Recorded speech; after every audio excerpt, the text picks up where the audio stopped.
they say every great institution is built on strong foundations that stand the test of time, foundations that inspire generations, and foundations that make you say, wow, what a legacy. And today, we are here to celebrate, honor, and relive that very legacy, the eternal legacy of Jamnalal Bajaj Institute of Management Studies, a legacy that isn't just about years or milestones, but about the people who shaped it, the leaders who carried it forward, and the impact that still echoes across industries today. From shaping industries to redefining leaderships, from pioneering innovations to steering nations, our alumni have been the architect of change, and today we celebrate their extraordinary legacy. But before we do that, let's introduce the two voices who will be your guides for this journey through time.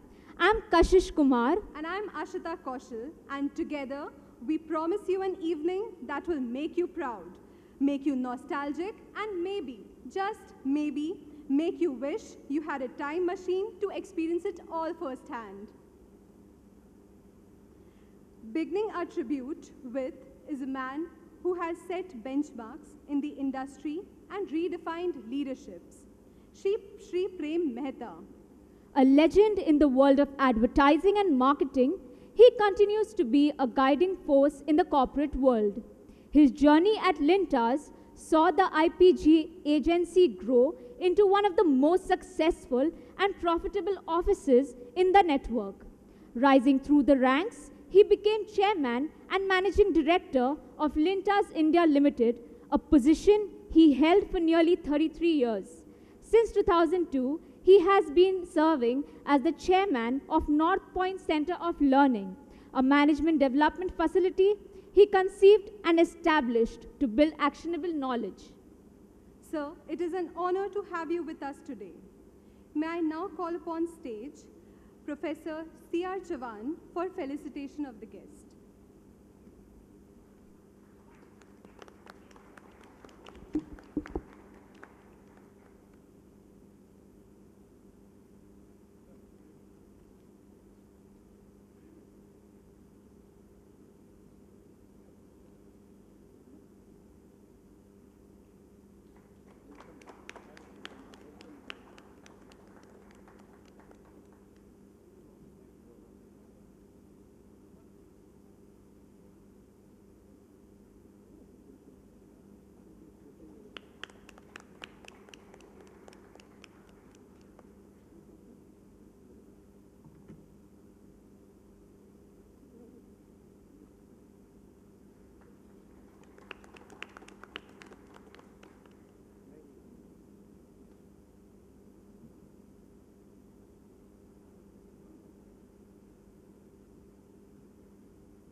If there's one person who carries the history of JBIMS like a treasure trove of stories, it's Shri Prakash Munshi.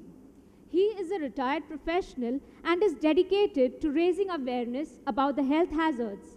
As a committed advocate, he actively engages in initiatives to educate the public on this critical issue. His wisdom, experience, and deep connection to JBIMS's rich legacy offer invaluable insights. Today, he takes us on a journey through its glorious past, sharing lessons that continue to inspire.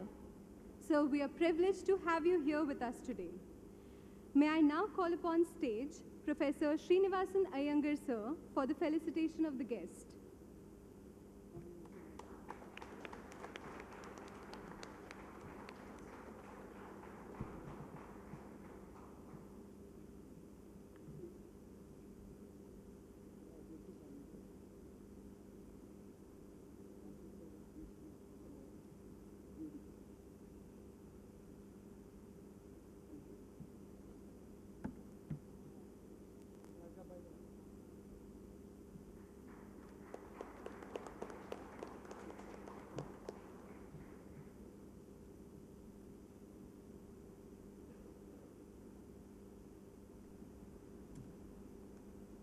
Up next, a name synonymous with excellence in banking and finance, someone who has witnessed the evolution of the industry firsthand, Mr. Stephen Pinto. With decades of experience leading financial institutions, his insights are invaluable and his impact undeniable.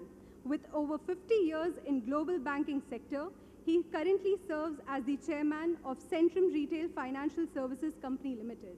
His extensive expertise spans mentorship, coaching, and deep commitment to people development and counseling. We are truly honored to have you here with us today, sir. May I now request Professor Anil Pandey, sir, for the felicitation of the guest.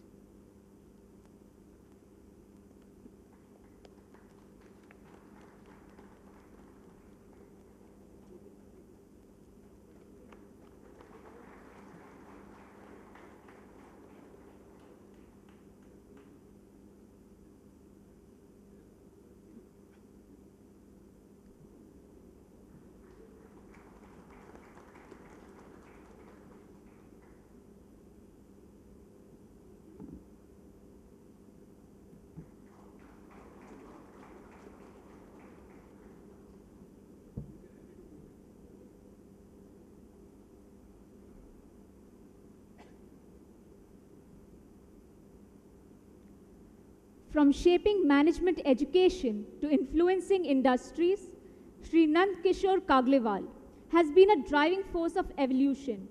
He is a first-generation entrepreneur and the founder chairman of Nath Group, a diversified industrial group with interests spanning specialty paper, chemicals, and food processing.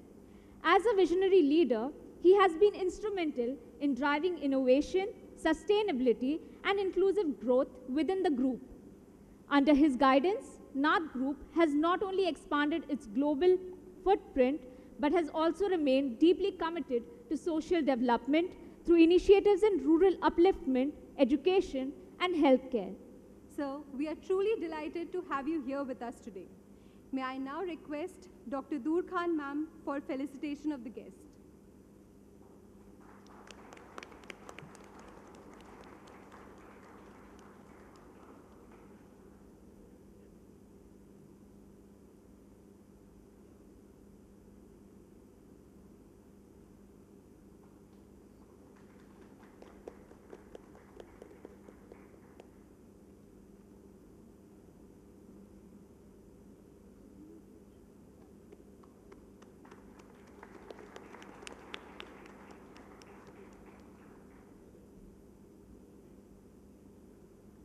JBIMS's academic growth wouldn't be what it is today without the vision, leadership, and guidance of Dr. Vijay Page. He's the founder of Brahma Research Foundation, a distinguished think tank focused on strategic issues shaping India's future. He formerly served as the Director General of MET Institute of Management, where he played a pivotal role in shaping future business leaders. With a strong foundation in academia, research, and policy, he is a passionate advocate of lifelong learning and continues to mentor and inspire young minds with his deep insights and unwavering enthusiasm. We are honored to have you here, sir. May I now request Professor C.R. Chavan for the felicitation of the guest.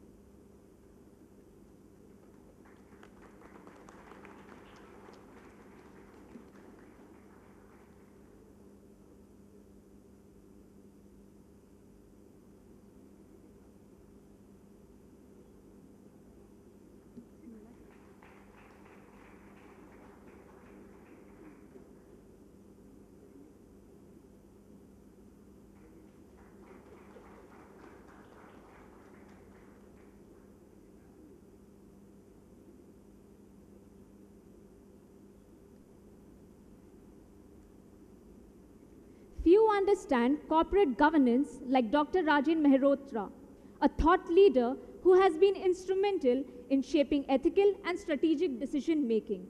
With over decades of diverse experience spanning industry, academia, and international organizations, Dr. Mehrotra has served in leadership roles at esteemed companies including ACC Limited. A respected voice in the global HR community, he has also shared his expertise as a visiting faculty at premier institutes like IIMs, TIS, and JBIMS. He is the recipient of numerous prestigious and multiple Lifetime Achievement Awards, recognizing his exceptional leadership and contribution to HR and education. We are truly honored to have you here with us today, sir. May I now request Professor Srinivasan Iyengar, sir, for the felicitation of the guest.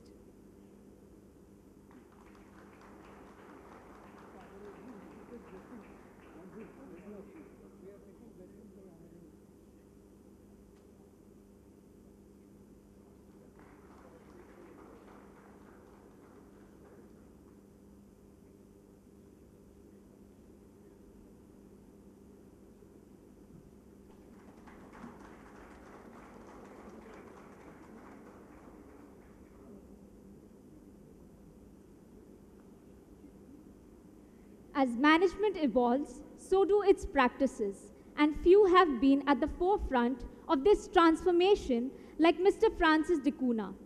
He was the CEO and director of Tata Finance, playing a pivotal role in shaping the company's growth and financial strategies. As a key architect of the firm, he contributed significantly to the expansion of Tata Finance. His expertise and vision left a lasting impact on the organization and the industry. We are truly delighted to have you here with us today, sir. May I now request Professor Anil Pandey, sir, for the felicitation of the guest.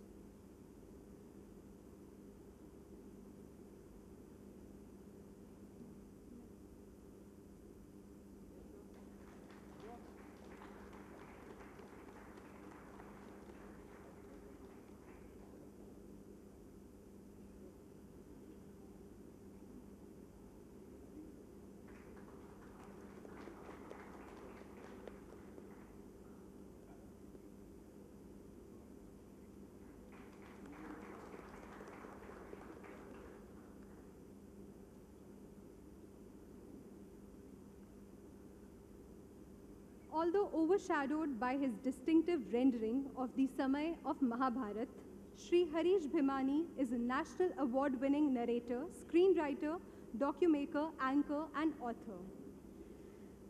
Mr. Harish Bhimani, a recently decorated doctorate in literature, a national award-winning narrator, is easily the most recorded and respected Indian voiceover artist with 28,500 recordings and counting.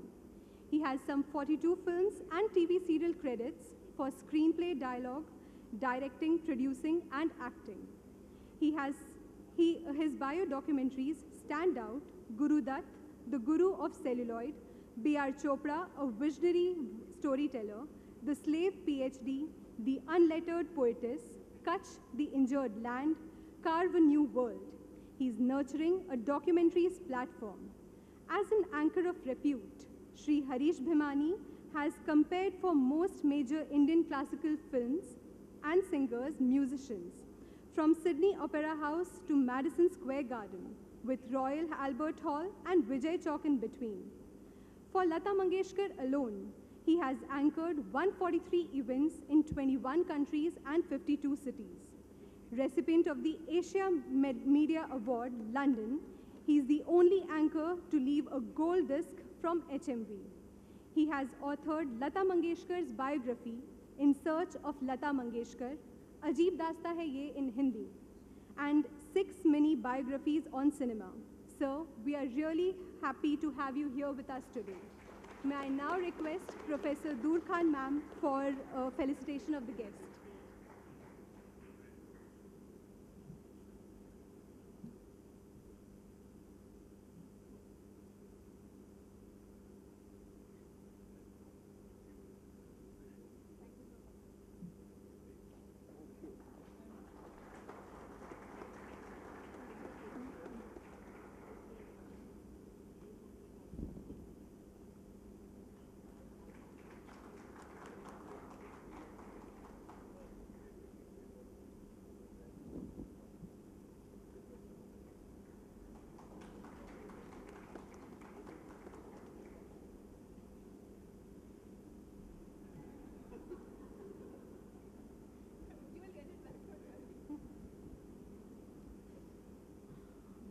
Some words don't just stand the test of time, they become timeless. Some messages don't just echo through generations, they become the guiding light for all who follow.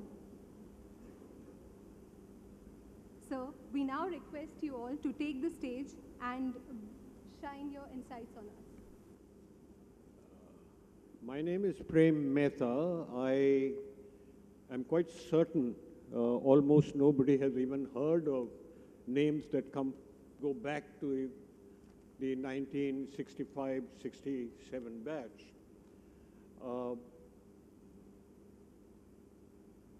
I'm coming back here to Bajaj after 58 years. It brings back a lot of memories. Brings back a lot of memories, a lot of mixed feelings. I won't bore you with all of those memories. I've been given 4 minutes to speak to you, but I do still remember at that time the trauma that some of us used to go through, because there were others in the batch who studied very hard, who learned a lot, etc., while some of us sat in the canteen and developed theories of management on our own. Later on, we found that none of the theories we developed worked at all. They didn't apply.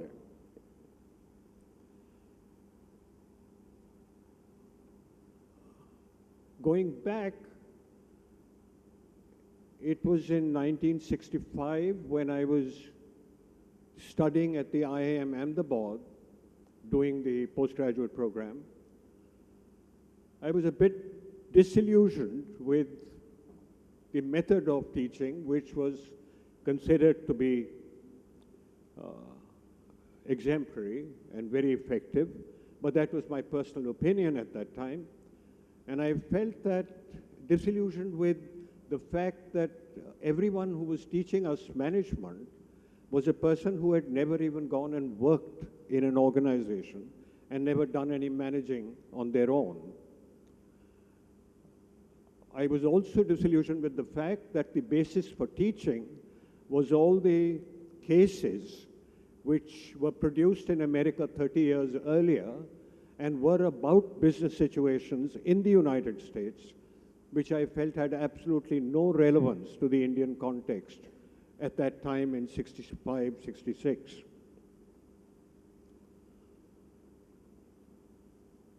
About that time, I suddenly heard that the University Department of Management was being launched as the Bajaj Institute, and it was moving out as an independent body.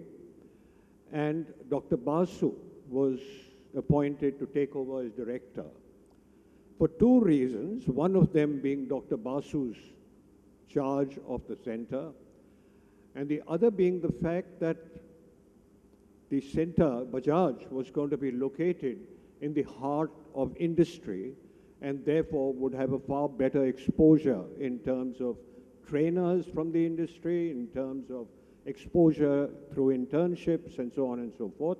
So I moved over. And in August, when the course started, I came to Bajaj, August 65. Dr. Bas, going back to my era, which is what I know a little bit about, so therefore I'll talk about the people who influenced us, and Dr. Basu had the maximum influence on most of us. He was an amazing man in many ways.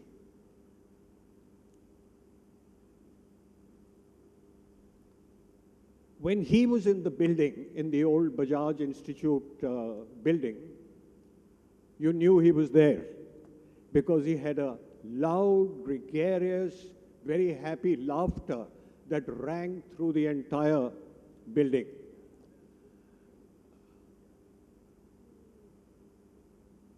Later on, a year and a half later, I realized that that was his stress buster. It was his way of managing stress whenever he was in a bad situation and then coming out back later to handle whatever he had to handle.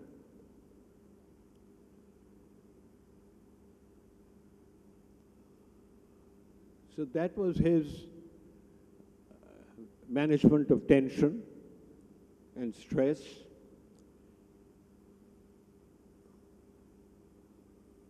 He was very close to his wife, whom he used to call Bibi. He was very, very close to his wife. And I remember the day she passed on, and he was left alone. She passed on in the morning, and the cremation happened. In the evening, he was at the club on the court playing tennis with us. It sort of shocked some of us, but that, I realized later, was his way of managing a crisis, with the strength of character that he possessed. And any pain that he felt was a pain that he kept to himself. And if he had to, he took it out on the ball that he hit each time.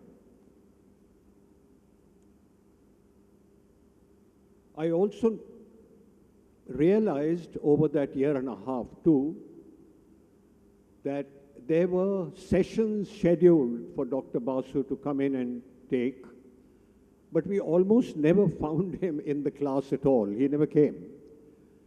And I realized that that was because he hated sermonizing. He didn't want to be seen to be speaking down or sermonizing or showing himself to know more than even people like us. But one evening, I remember I was traveling to Delhi on work, and he happened to be in Delhi, and we decided to have a drink together. After the second drink, Dr. Basu loosened up, and there was one thing he said to me which stood by me right throughout my life, especially my working life. And he said to me, having a vision for where you want to get is very critical. But what really good management is really a lot of small things done well. And if you don't take care of that, you will never achieve your vision. That also is a lesson that stayed with me throughout my working life. I remember his wife once telling me that he was so particular about detail that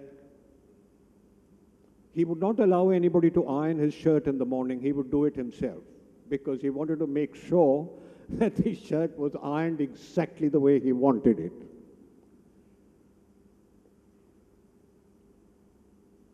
We often talked about people development. When I took charge of the company that I ran for many years, one of my first objectives I set for myself was to create a focus on people development, on talent development, as a consequence of which we ran training programs at all levels after building a career planning system.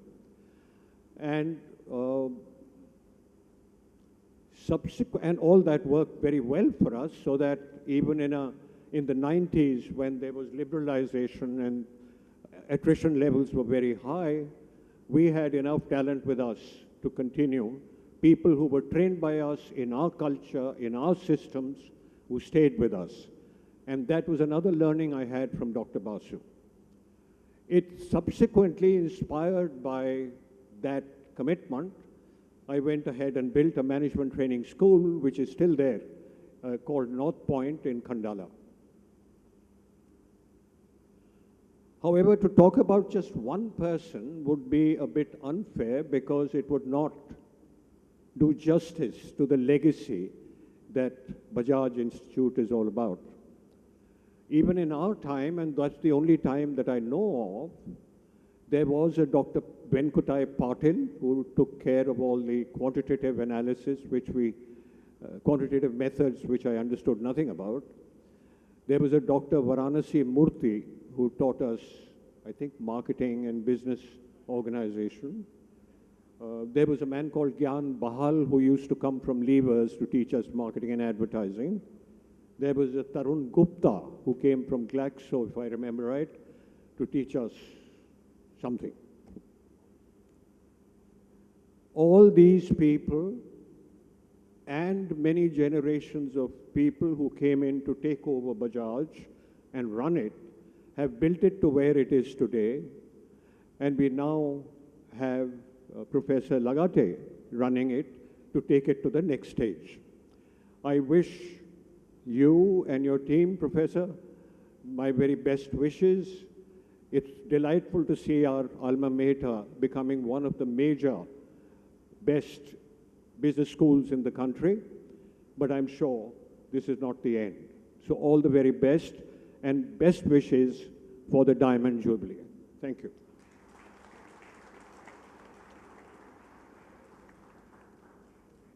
I now invite Shri Prakash Munshi to enlighten us with his insights. Thank you. Is this on? Yeah. We are gathered here today to celebrate the Diamond Jubilee of Bajaj Institute and honor the memory and the legacy of our late founding director, Dr. Kalyan Sundar Basu.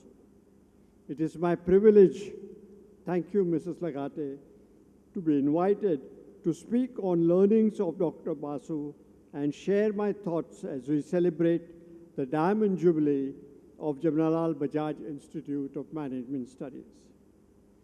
I did my MMS in Operations Research at the Institute from 1966 to 1968. Very few people knew about management institutes in Bombay at that time. In fact, there was an advertisement in one of the newspapers saying that this is starting and people can apply. That's how I got to know about Bajaj Institute. A few words on our founding director, Dr. Kalyan Sundar Basu. He was born on February 8, 1915, and lived a full life of 83 years till 1998.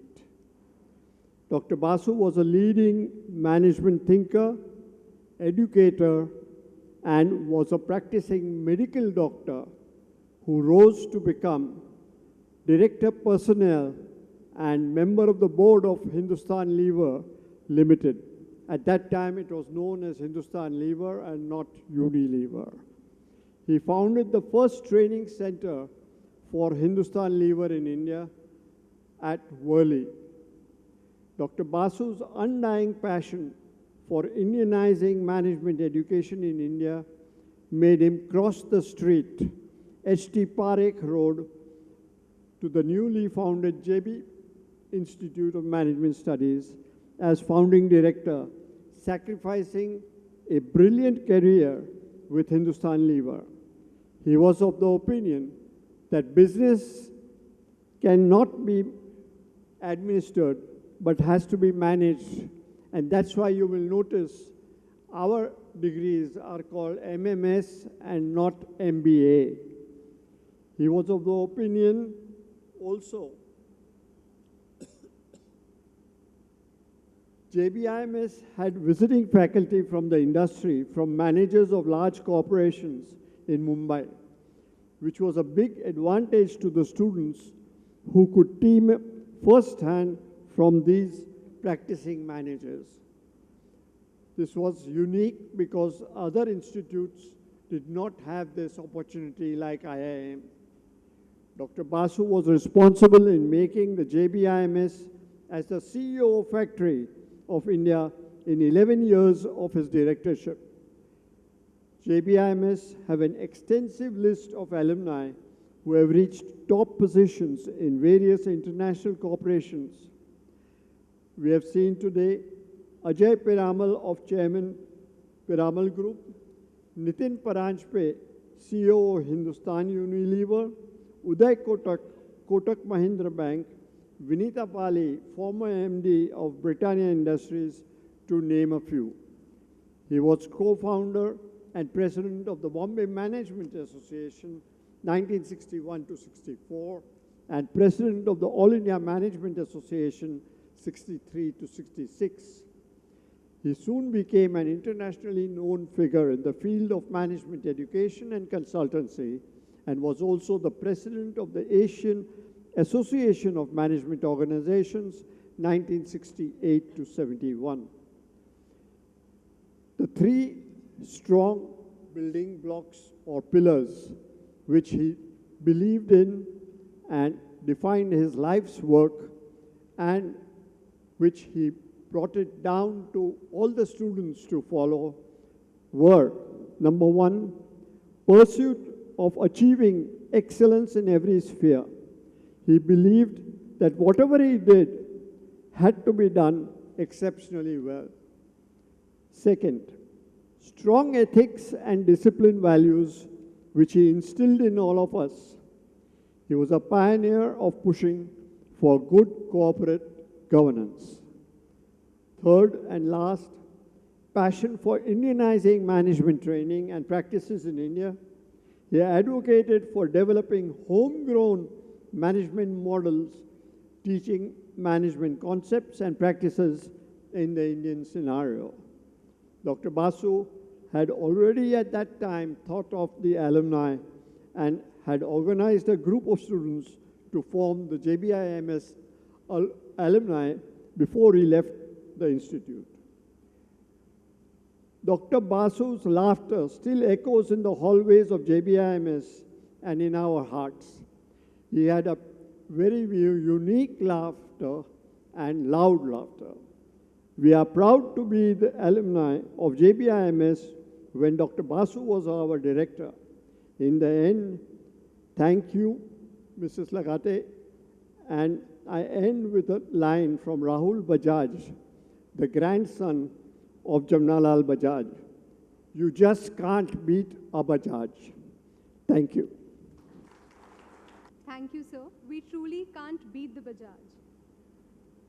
May I now call upon Mr. Stephen Pinto to share his valuable insights. Thank you, Dr. Lagate, for this opportunity to speak on an occasion like this.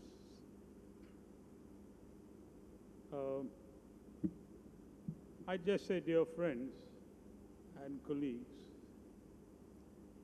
I'm from the batch 1966-68. That makes us batch number 2. And I'm really going to spend a little time talking about just a legend. And that is what Dr. Basu was,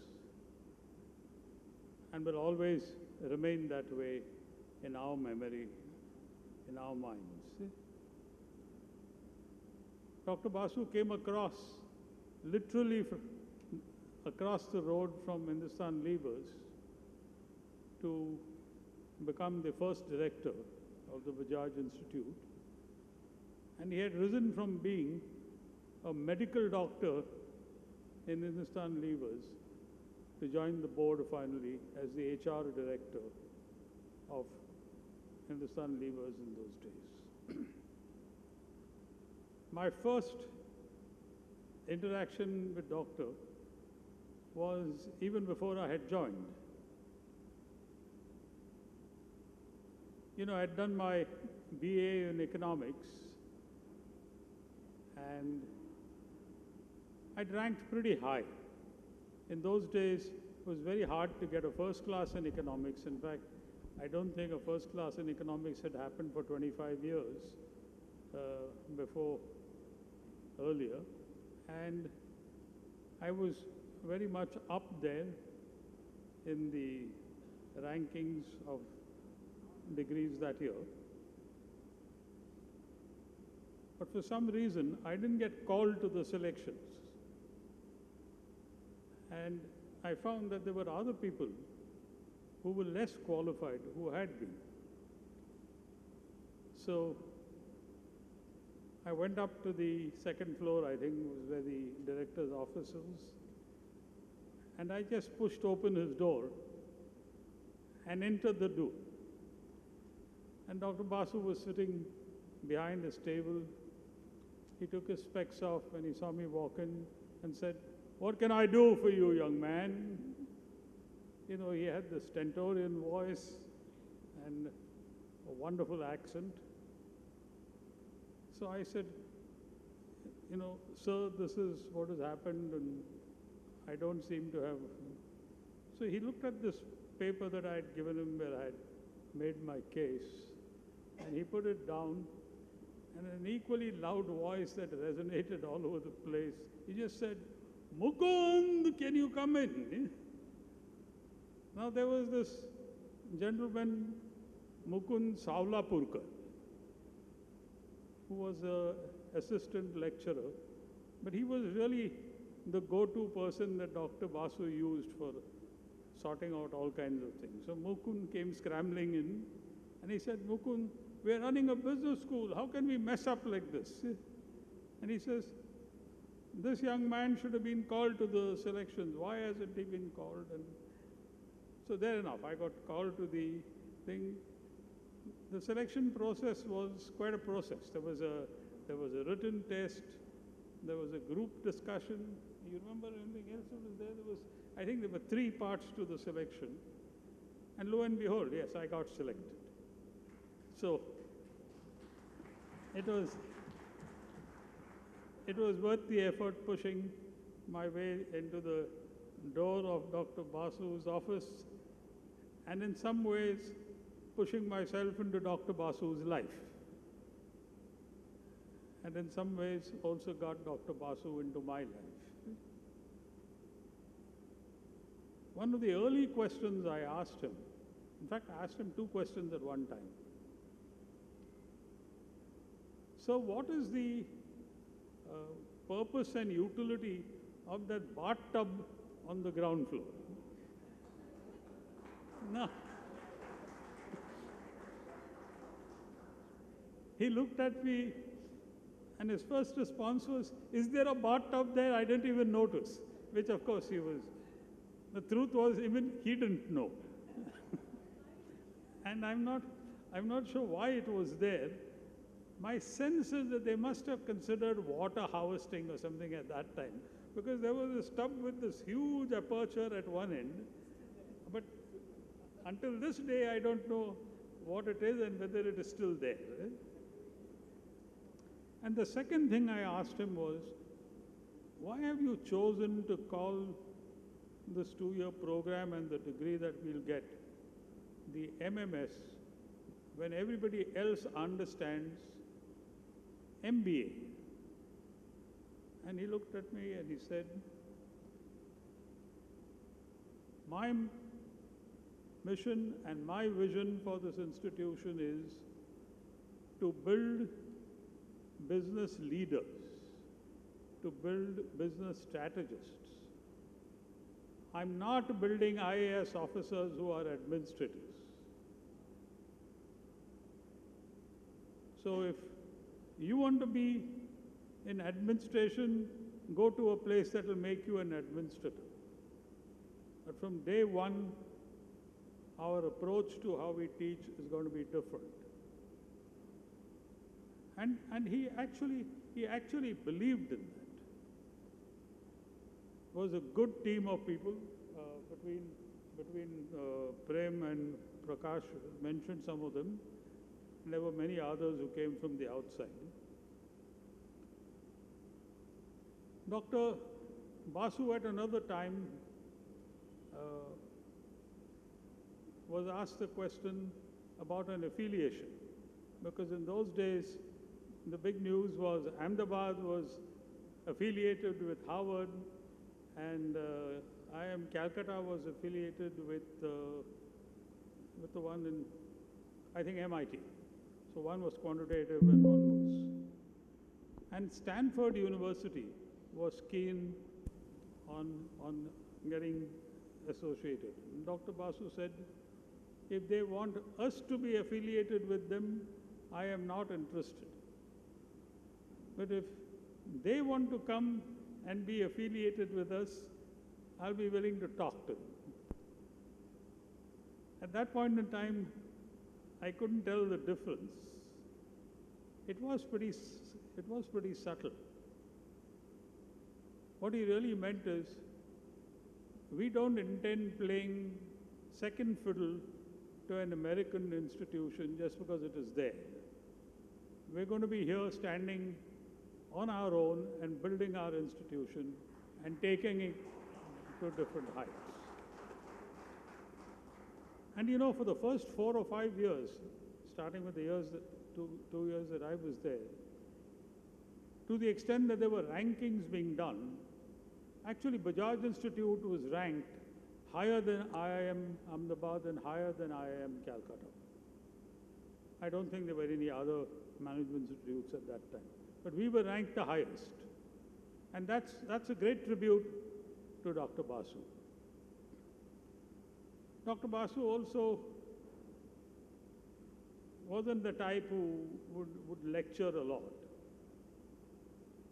But there was a subject called perspective management. I don't believe there were too many other business schools around the world that had a subject called perspective. And that's because he thought the whole subject of management was so broad that it was important for people to gain a wide perspective on something that is a science and an art at the same time. So he did a series of 5 lectures in 1 week in the whole area of perspective management. And I can tell you, for some of the most outstanding learning, amazing learning, because what he brought to the subject was depth and a lot of conviction, combined with his experience of an organization like Hindustan Levers. And then there was Dr. Basu the man. And Dr. Basu the man was ever so often getting hold of 3 or 4 of us, taking us up to the rooftop. He had a very nice apartment up there. We'd sit on the carpet. You know, classes finished at 8 o'clock, or maybe it was 10 to 8, I can't remember now. And we'd sit on the carpet for an hour, and he'd open a nice bottle of whiskey, and we drank with him. And we enjoyed drinking with him. His wife, who, as Prem said, he used to call very affectionately Bibi. Bibi was always there in attendance. She kept us with good Bengali snacks, and we enjoyed this evening drinking with Doc Saab. We used to call him Doc Saab. Actually, that was how we named him. I kept in touch with Doc Saab over the years. He moved to a building not too very far away from where I was. And I would, when I'm visiting Bombay, I'd knock on his door, and there was always some whiskey. And then I invited him once to come and do a talk. At that time, I was running a bank in Muscat in Oman. And he did come. And one of the observations that he made was, he said, you know, when I was at the airport, there was all this Indian crowd. They were all over the place. Nobody was in a queue. There was so much indiscipline. But when I got off the plane at the other end, everybody was walking up in a very orderly fashion. He says, what is it that has changed? And then he remarked, he said, I guess that is the difference between a democracy and an autocracy. And Oman was a monarchy in those days. And he made a statement which more or less mirrored what Nani Palkhiwala had said earlier. He said, if this is what makes a difference in a form of government, then let there be 1,000 monarchies in my country, India. That was a very telling statement. So I'd like to end by saying, Dr. Basu, you set us on a course. You set a path for us. I'm sure if you were still here, you'd be very proud of those of us who had direct contact with you. It's unfortunate that the school is not in the same high standing, and I think Mr. Piramal made that point. Dr. Lagate, I urge you to take full advantage of the offer that has been made with Mr. Piramal as the chairman of the committee. Use Mr. Piramal's expertise, experience, and contacts to create a real campus for Bajaj Institute of Management, because I know my office is right over the wall, so I know that Bombay University in Kalina has a huge amount of land that they're never going to use ever. And I think you have that opportunity to be able to create a new physical institution, but with the same spirit that embodies the vision of the founder of this institution, Dr. Basu. Thank you, Dr. Basu, and may you rest in peace.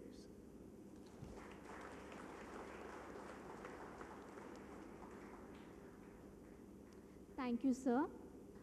I now call upon Shri Nandkishore Kagliwal to share his thoughts with us. Well, friends, it's getting a little long. You have been hearing about the legendary Dr. Basu as an institution builder, a true visionary, a person with great sense of values, great sense of commitment. I happen to be from the second batch of MMS, and we're just 36 in the class, if I remember it right, just 36 of us. And I'm from the backward region of Marathwada, just one person, and Vijay Page happens to be from Vidarbha. So these were the only two people, and rest of you all have been from great cities of Bombay and Delhi, etc. But I must say, when we came in, the infrastructure was Spartan, basic infrastructure. But I think what makes an institution great is not the infrastructure, it's basically the quality, commitment, caliber, will of the teaching faculty. That indeed is the heart and soul. And this is what we got in abundance.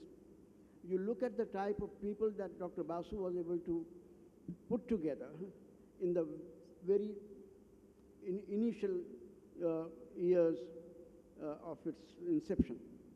We had, in addition to Dr. Basu, we had legendary teachers like Professor Ramaswamy. We mentioned about Dr. Varanasi Murthy, Venkutai Patil, and all of us were in great awe of Venkutai Patil. We found it very, very difficult to enter her room and face her wrath. She was very, very, she was a great disciplinary person. Dr. Ghosh, for that matter. You also talked about Mukund Savarapurkar. So that is what really makes an institution great, and we are very lucky. And more importantly, I think what was unique and which was said earlier, the type of industry connect, because of Dr. Basu, that industry embraced this institution. We had people from all, you talked about Tarun Gupta. And I said, I was a student of science, and we didn't know what debit is and what credit is. And you know who taught us accounting, the basic accounting?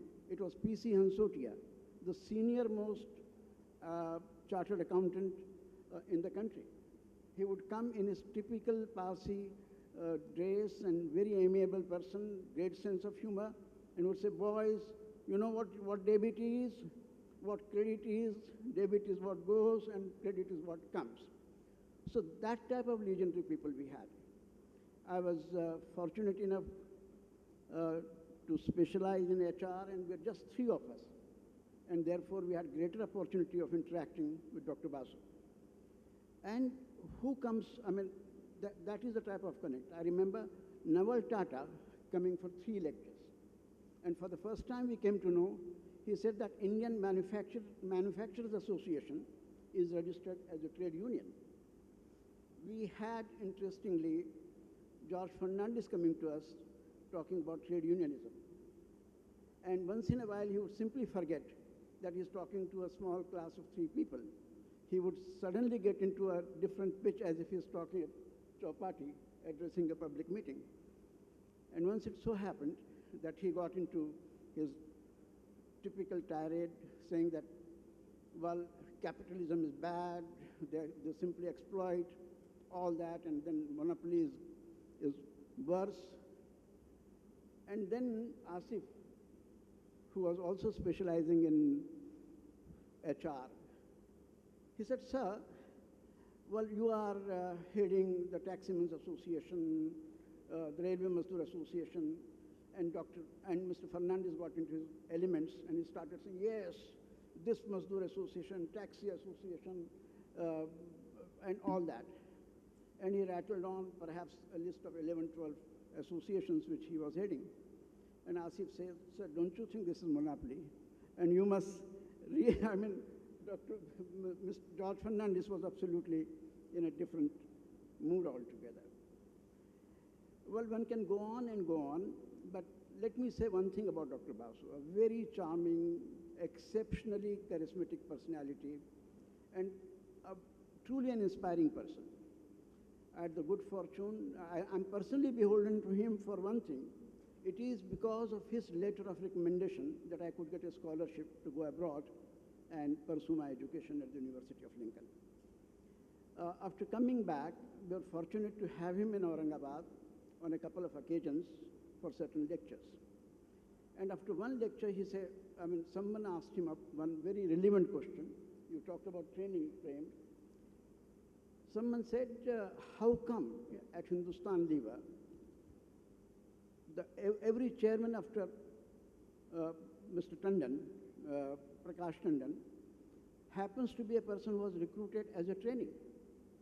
I mean, you look at all the chairmen of Hindustan Lever after Prakash Tandon in 1961 perhaps, and you will find that they all joined Hindustan Lever as trainees. Dr. Basu paused and said, it is because when we recruit a trainee, we are not recruiting a trainee. We are recruiting the future chairman of Hindustan Lever. That is the type of importance he would attach to the personal development, and that's the potential that he would like to see in each one of us. So one can go on and go on, but let me just say one thing as a tribute to him and to many of our teachers. I would say in Hindi, this is the 2-line couplet which says, किसी को न हो सका उनके कद का अंदाज़ा, किसी को न हो सका उनके कद का अंदाज़ा, वे तो आसमां थे पर सिर झुका के चलते थे. Very fond memories. Thank you very much for this support.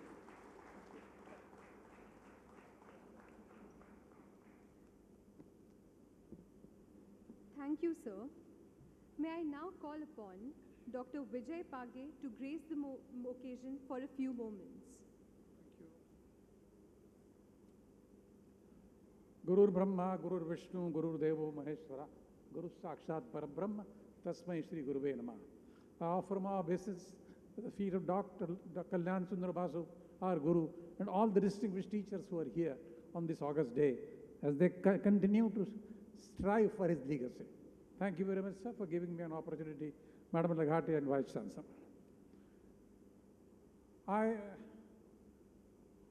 As I come here, I am reminded of June 1966 when I came first to the Institute. And on the first day itself, when Dr. Basu and Nandkishore, who was with me, we all sitting in the corner from a small town, he gave a brilliant opening address. And we realized that we are now born into a new universe, a new microcosm of knowledge, learning, wisdom, and philosophy. Here, what we observed, that the same cosmic order which prevails in the cosmos prevails here. The sun, the moon, and the stars. The sun obviously was resplendent in Dr. Basu, sharing, caring, looking at every small thing. And as Prem mentioned, small things done neatly is management. That definition, which he said, was the hallmark. Whether it was the infra or the students, or whether it was a session starting late, he was there to tell us from academics to placement, it was the resplendent sun in the institute, and he put us at ease all the time. Later on, as we passed out, the sun transformed into a moon, shining pleasantly, guiding us that light on the dark when we were chasing corporate honchos everywhere. I remember a small incident. 2 decades after I left the institute, I phoned him once and said that there is an international conference on offshore investment in Konkan development, which I am heading, and would he help me? After that one call, he came out to my office, and for a month, he guided the activities of the international conference in a unique way. At the end of it all I could give was a box of mangoes. And he said, hey, why do you? I said, this is my Guru Darshana, sir. That was his Dr. Basu. Very specific and helping his students to the core. Today, as he has passed out, he still continues with the Northern Star, showing his student the true north. Believe me, cosmos converted into microcosm with the same order. That was the institute.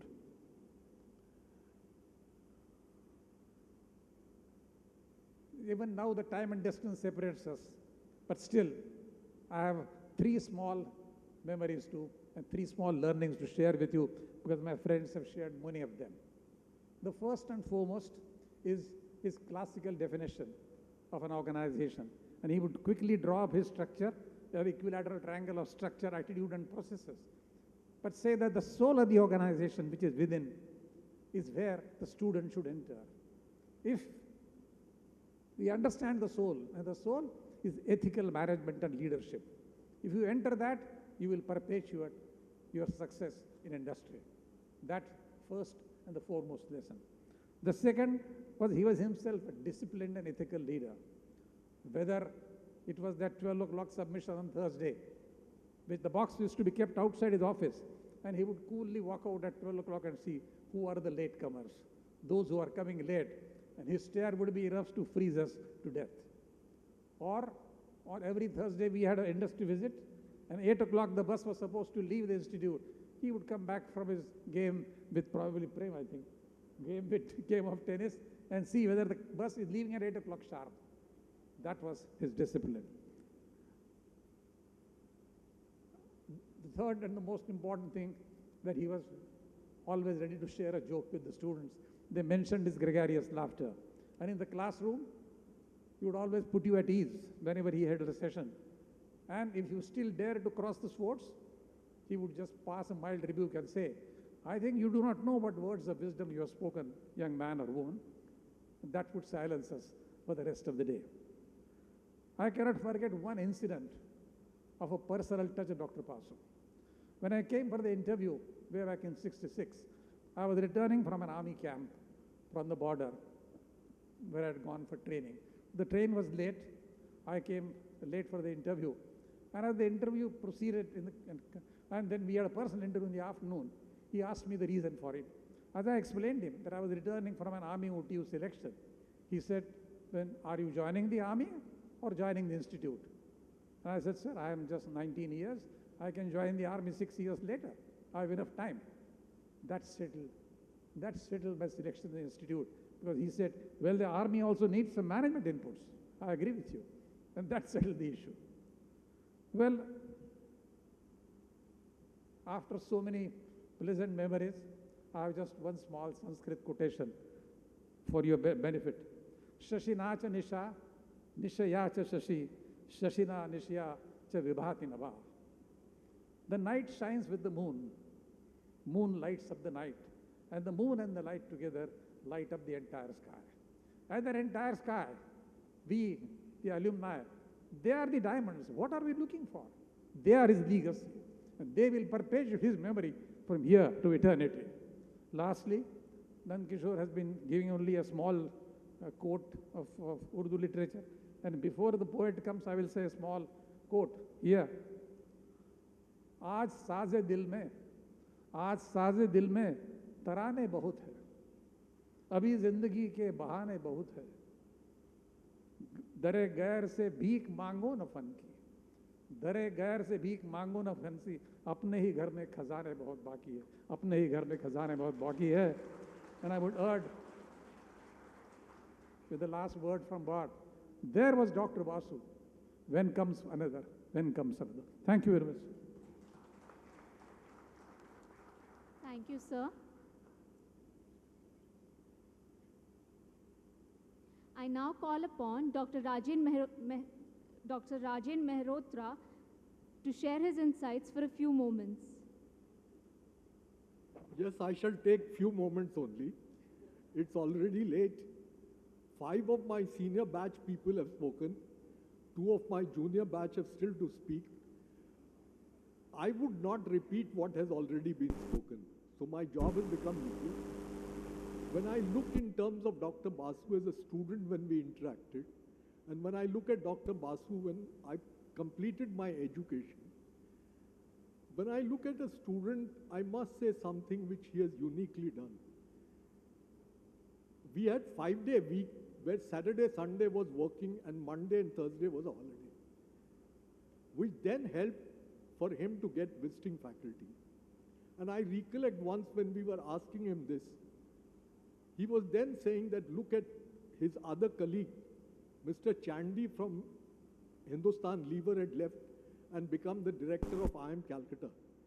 So he said, Mr. Chandy is running an institute with very high resources. I am running a institute with limited resources.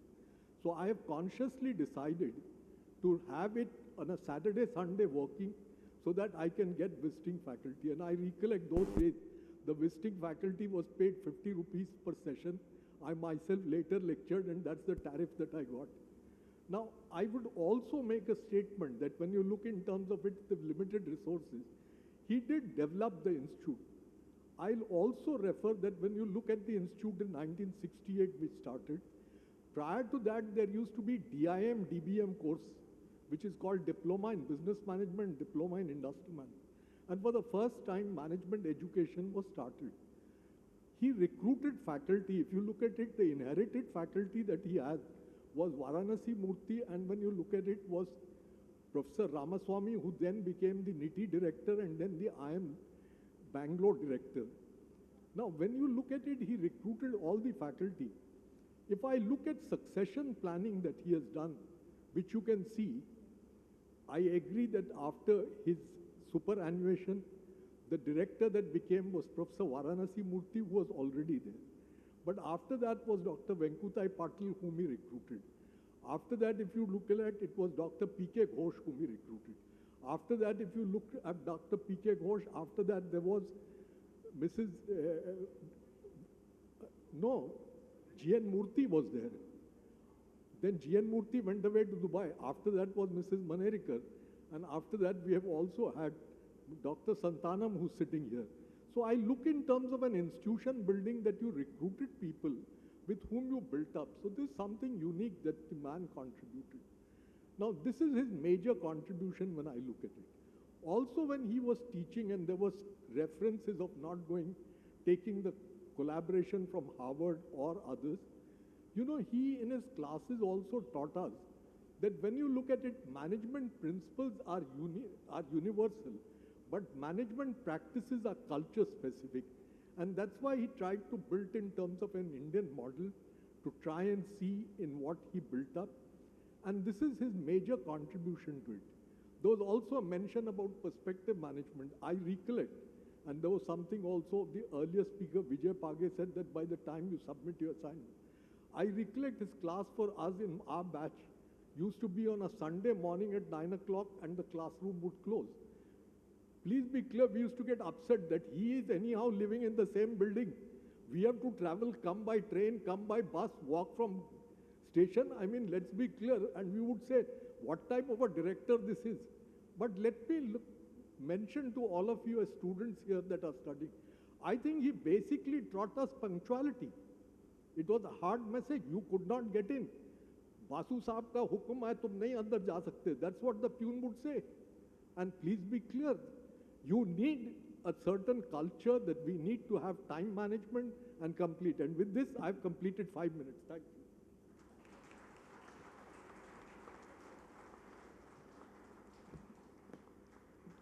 Thank you, sir. May I now call upon Mr. Francis D'Cunha to grace the occasion. There's a very famous English architect called Sir Christopher Wren. He had a lot of very famous buildings, including St. Paul's Cathedral and so on. And when he died, the following words were put on his grave. Si monumentus requisis circumspici. Translated into English, if you want to see his works, look around. The same words were used or were picked up by Tatars when a beautiful statue of Jamshedji Tata was put in Jamshedpur at a place called the Jubilee Park. If you want to see his works, look around. I think these words would be very, very aptly could be put in a bust of Dr. Basu if we were to put it in the institute. If you want to see what Dr. Basu achieved, just look around. Look at the roster of alumni, people who have founded companies which have become legends like Kotak Mahindra, and I just met my good friend from Madison, Sam Balsara. Look at the top industrialists, and I'll come back to this in a minute, who came in and are now leading very, very highly prosperous organizations. They already inherited a good organization, but made it look bigger. And look at so many of us humbler folk who rose through the ranks to become CEOs, and in many other cases, maybe CXOs. This then is the monument. This is the great doings of Dr. Basu, where we just have to look around and see what he achieved. And how did he achieve it? With the minimum of resources. I think it was just mentioned,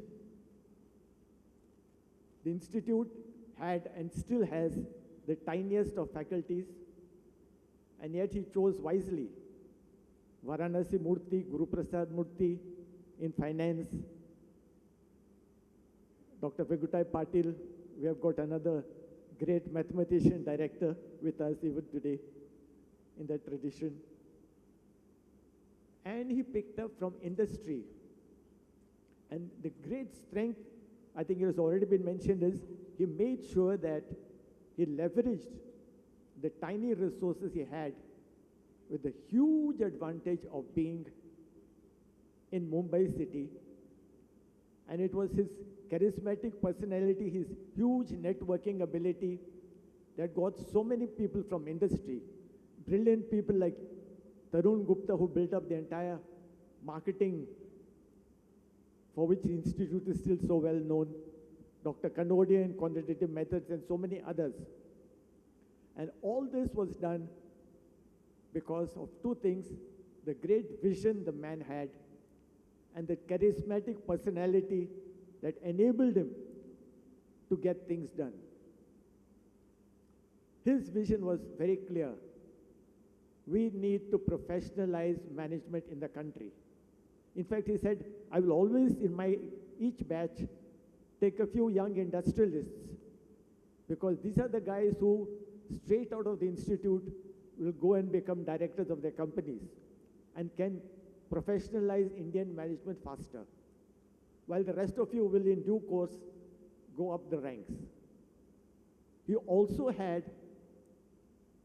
for a few years, at least one foreign student, because he wanted to give an international perspective as a result of this student interacting with us. You had Tadyayon, I think, in Rajan Mehrotra's batch. I had another Persian classmate. But look at the vision of the man who wanted an international perspective. But let's not miss, he was a fierce nationalist. He was very happy to collaborate with Stanford. I think the first batch of full-time professors all went there on training. But he was not willing to accept that they would decide and they would be the guiding authority on how to teach and what to teach. He was very, very firmly of the opinion that relevant Indian material should be taught. And in my own humble way, I've been teaching strategic management in the institute for the last 20 years. And most of the time, I try and give relevant Indian examples and no foreign cases. Management and administration, I still remember that one talk he gave us. He said exactly the same thing. I am talking, if you want to be an administrator, go and join the IAS. I am here to professionalize management. And so he said, I refuse to call it an MBA degree. And the logical thing to do was to call it MM. But then he added, there's already a mattress company making foam, followed of course by his great laughter. And so I decided to call it MMS.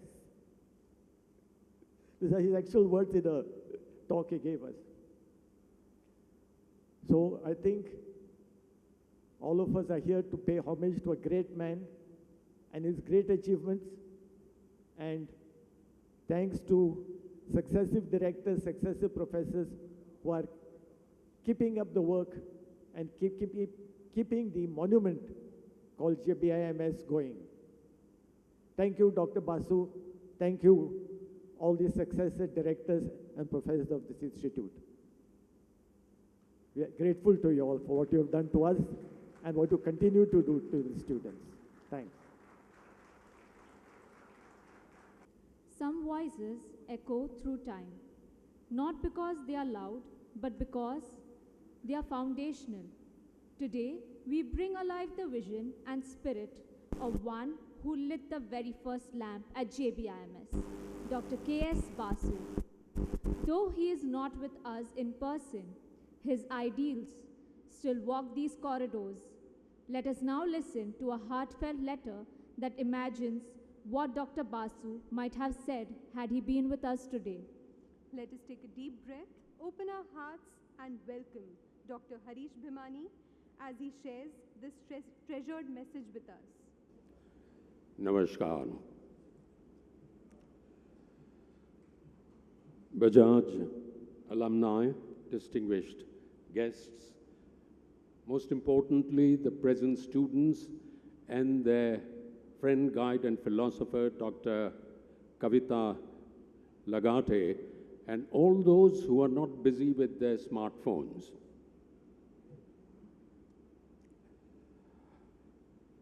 I said all those who are not busy with their smartphones so that you have both your hands free to clap when you want. Give me a break. Actually, I'm doubly happy today, this evening, because I've just entered my 80th year, and here on the stage, I'm the junior most.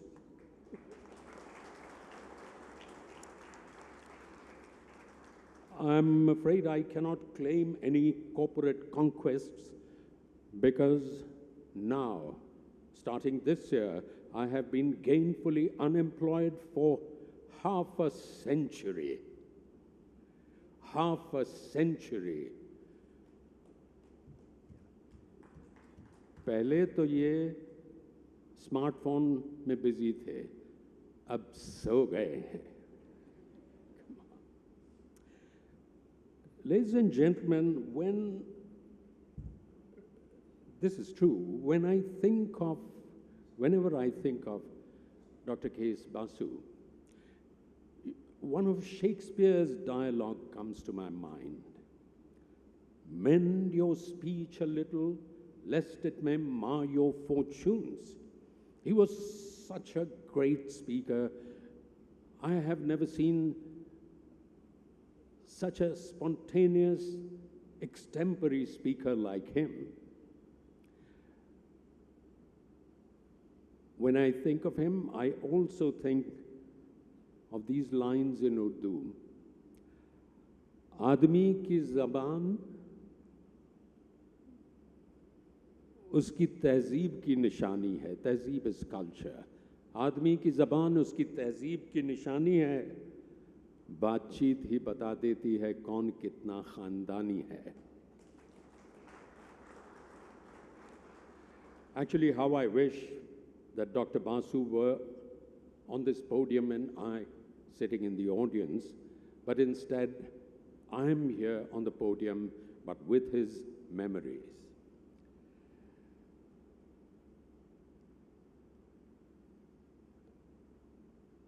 It is quite strange that I began knowing him even before I knew who he was.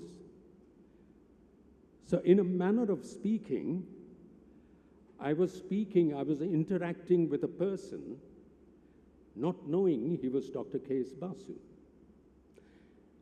And from his side, he almost had an altercation with me. I do feel that I'm one of the privileged ones this evening who has actually received his tutelage and has had the opportunity to interact with him multiple times. But how did it all begin? I understand even today the admission process has group discussion as an important part of it, even in our times, which is 1970. That's why I've brought this pad here. We 8 of us were around U table. There were 3 people sitting on our left. We didn't know who they were. And then somebody, in his impeccable English, said, "All right, so when do we want to begin?" So 2, 3 people wanted to start but didn't know how to, because that perhaps was the first step being observed, that how cooperative you are with others, how are you managing other people, other peers. So I raised my hand and said that, "Sir, one little request." "Yes?" I said, "Sir, can we have pads?" "Pads? You want a pad?" I said, "Yes, sir." "Why do you want a pad? This is going to be a group discussion." I said, "Sir, I wouldn't like to interrupt when somebody's arguing, so I'd like to jot down his points, and then when my turn comes, I'd argue, I'd make a comment." "All right. So does everyone here need a pad?" He was playing around with that word. So everybody sheepishly said, "Yes, sir." "All right, get 8 pads." And then when the peon was about to leave, he said, "Do you also want pens?" So I said, "No, sir, I don't think so. That's a given. I have one." Everybody said no. All right, the pads came. "All right, now you have your pads. Now would we like to begin?"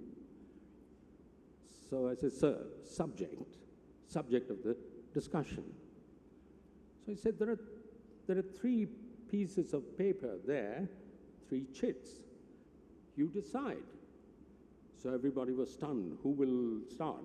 So I asked the rest of the group, and I said, "May I?" I took out the 3 chits and said, "Please raise your hands." I read out 3 topics and jotted down the number of votes on the pad. So he said, "All right. So who wins?" I even remember the subject, very interesting subject. It was the Khosla Committee report of the censor board, on the censor board. So we carried on. The discussion went on for about 15, 17 minutes. And he was observing, he was making his sharp observations, hawk-eyed almost, because each time I wanted to speak, I would raise my hand, wait to be asked to be spoken, and then speak. Now we were nearing the end, and he thought that I perhaps wanted to monopolize. the group discussion. And that's when I said that I think there's only 2 minutes to go, so would anyone like to give a conclusion?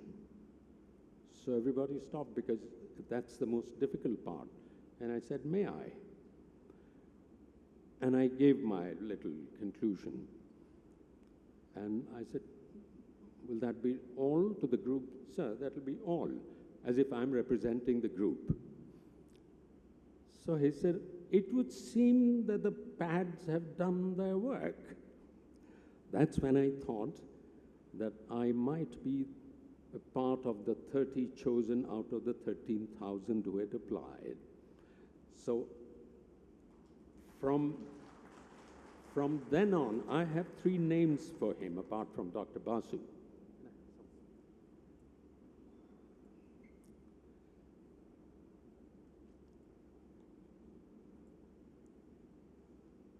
I'm sure if he were here, he would have said, why do you want water? Well, at least it's better than soda.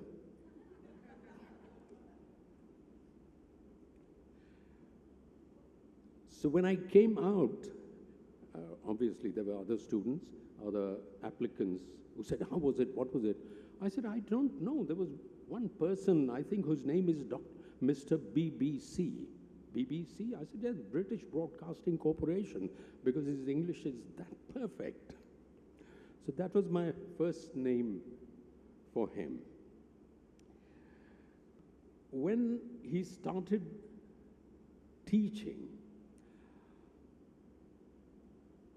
I think I was the one who really imbibed the most.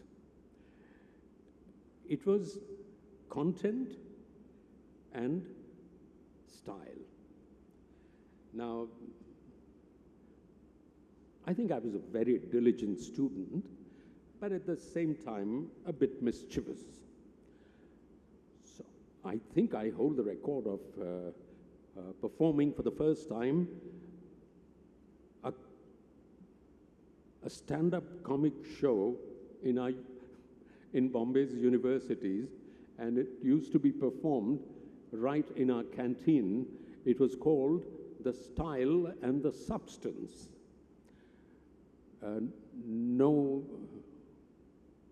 prizes for guessing who the style was, and the substance was our finance professor called Dr. Varanasi Murthy, who would only be interested in, he was not a great communicator, but he was a great expert at finance. What I want to emphasize here is that Dr. Basu came to know of my several shows. There used to be several episodes of The Style and the Substance, and both your students would gather around in the canteen and say that another episode Harish is doing today. He came to know about it, but he was very tolerant. I think he actually enjoyed it, and he never held it against me. Of course, I was not as callous. I was not doing a callous camera show. It was just a little bit of innocent humor. But I must say that what I imbibed through his communication has stayed with me for life. So the second name I gave him was the suave stylist.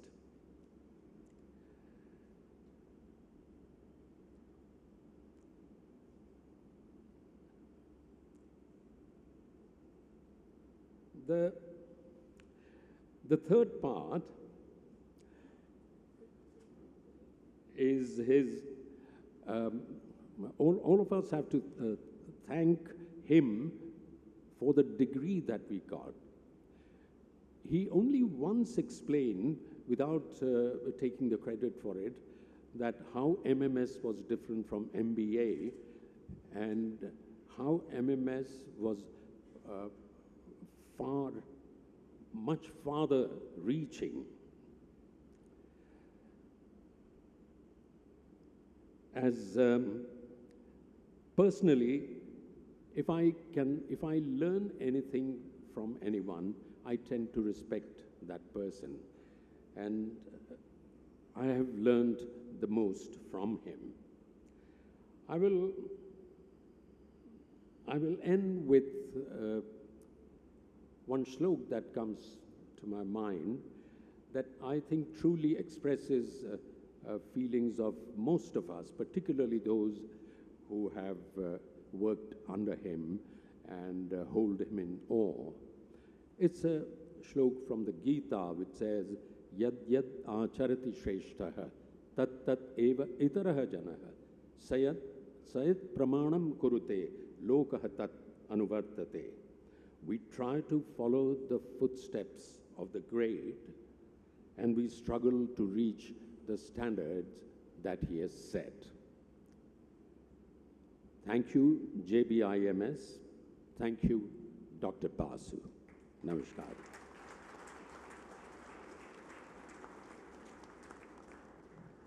I request all the guests to be seated.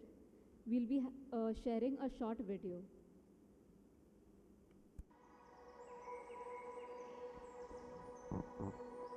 Look around you. Every leader, every idea that shaped India's business, they began here, under my brow.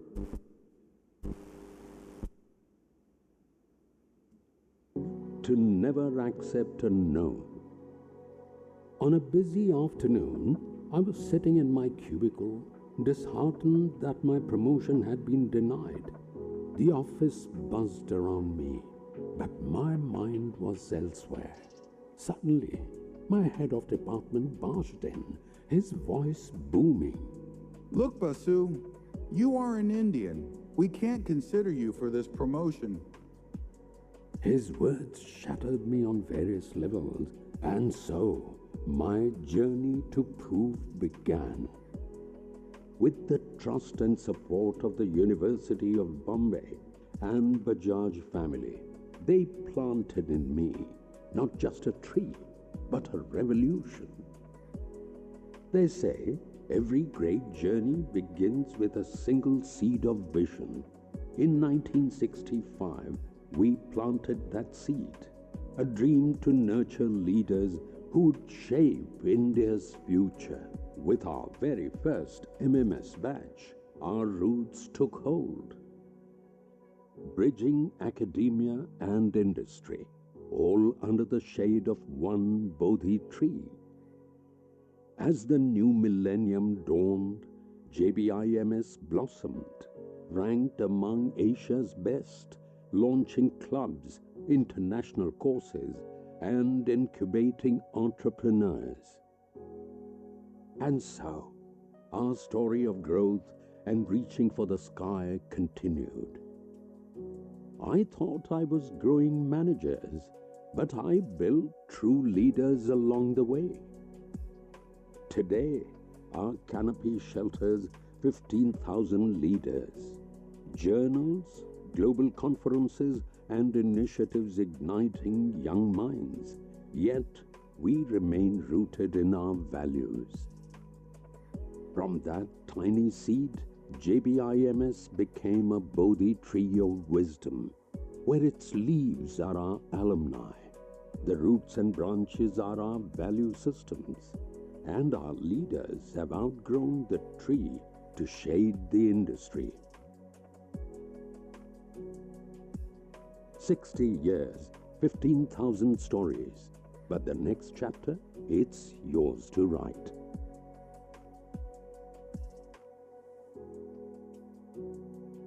Where leaders take root.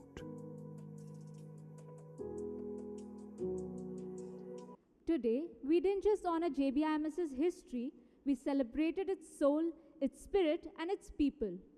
A huge round of applause for our legendary alumni for their time, wisdom, and inspiration. Let's come back again tomorrow and witness the 60 years of legacy shaped by JBIMS that is making us proud each day. Until then, let's carry forward the spirit of Bajaj. Thank you and see you tomorrow.